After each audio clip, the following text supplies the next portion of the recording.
Hello friends, एक बार फिर से आपके अपने यूट्यूब चैनल रफ्तार 12 में आपका स्वागत है। देखिए, आज हम बहुत ही महत्वपूर्ण टॉपिक पढ़ने वाले हैं जो बोर्ड की दृष्टि से बहुत ही इम्पोर्टेंट है, जो है साबुन के बारे में।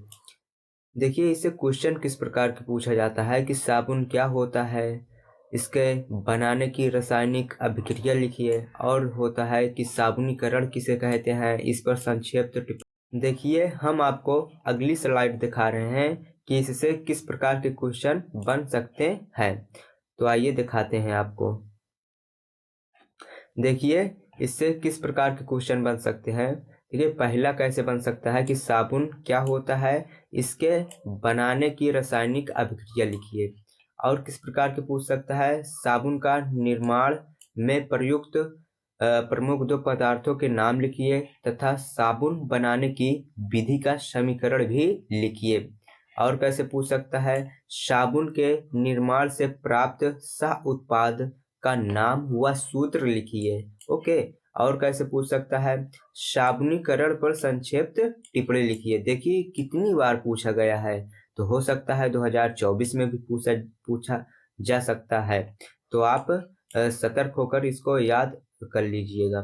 और कैसे पूछ सकता है, क्या होता है जब ट्राई स्टीयरीन को कास्टिक सोडा के साथ गर्म किया जाता है। ओके। तो आइए इसी पर हम आज चर्चा करेंगे। तो आइए देखते हैं नेक्स्ट स्लाइड। देखिए, सबसे पहले हम देखते हैं साबुन क्या होता है और इसके रासायनिक अभिक्रिया को भी समझेंगे। देखिए, साबुन क्या होता है, उच्च अणुभार वाले मोनोकार्बोक्सिलिक अम्लों के सोडियम पोटेशियम लवण साबुन कहलाते हैं। क्या कहलाते हैं? साबुन कहलाते हैं। देखिए, समझिएगा थोड़ा कि हम करेंगे। देखिए, जब मोनोकार्बोक्सिलिक अम्ल के साथ सोडियम को लिया जाता है तो हमारा धोने वाला साबुन बनता है, और जब मोनो कार्बोक्सिलिक अम्ल के साथ पोटेशियम को बनाते हैं, पोटेशियम से साबुन बनाते हैं, तो हमारा नहाने वाला साबुन बनता है। ओके। तो आप समझ गए होंगे कि साबुन किसे कहते हैं।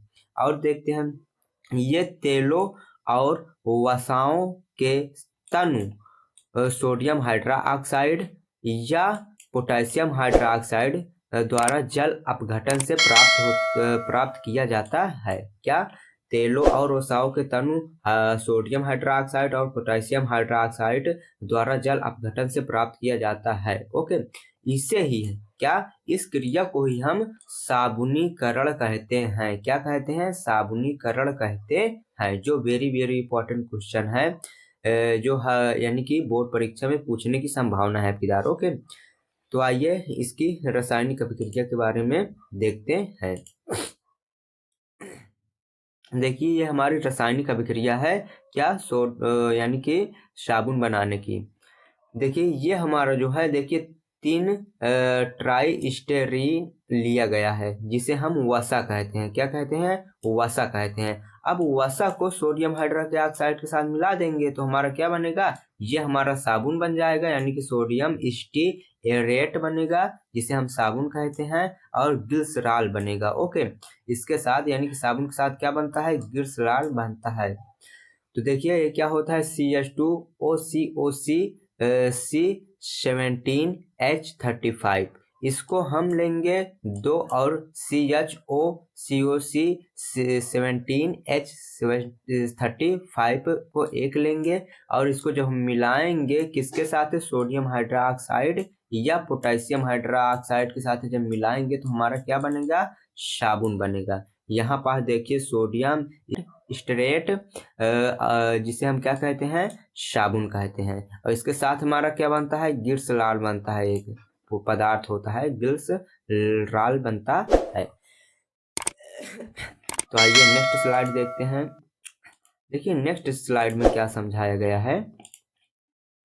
अब देखेंगे कि साबुन के गुण क्या होता है। क्या? साबुन के गुण क्या होते हैं।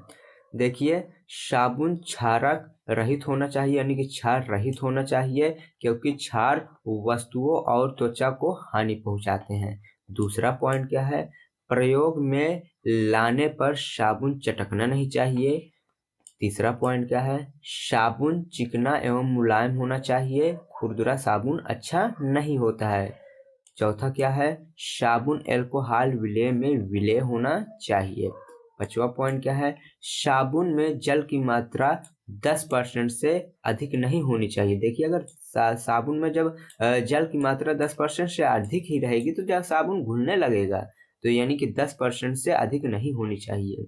और इसमें कीटाणु नाशक पदार्थ मिले होने चाहिए, जिससे यानी कि हमारे शरीर में कीटाणु यानी कि सब नहाने पर क्या हो जाए, समाप्त हो जाए। सबसे इम्पोर्टेंट इसमें पॉइंट है कि साबुन जो होगा वो क्षार रहित होना चाहिए, और क्षार क्या होता है, वस्त्र और त्वचा में क्या होती है, हानि पहुंच सकती है। ओके, तो इसी से ही हमारा पॉइंट हो गया। तो आइए एक बार फिर से हम देख लेते हैं कि साबुन क्या होता है और इसकी रासायनिक अभिक्रिया।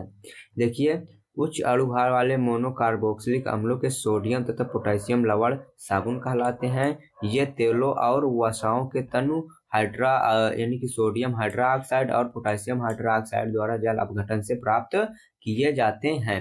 इस क्रिया को हम क्या कहते हैं, साबुनीकरण कहते हैं। वेरी वेरी इंपॉर्टेंट क्वेश्चन है, आप इसको जरूर याद कर लीजिएगा। ओके, क्या कहते हैं, इस अभिक्रिया को हम क्या कहते हैं, साबुनीकरण कहते हैं। तो आई होप यह वीडियो आपको अच्छी लगी हो, समझ में आई हो, तो लाइक शेयर एंड सब्सक्राइब जरूर करिएगा। लेकिन ये बहुत ही इंपॉर्टेंट टॉपिक है, आप इसको रट करके तभी एग्जाम देने जाइएगा। वीडियो देखने के लिए धन्यवाद।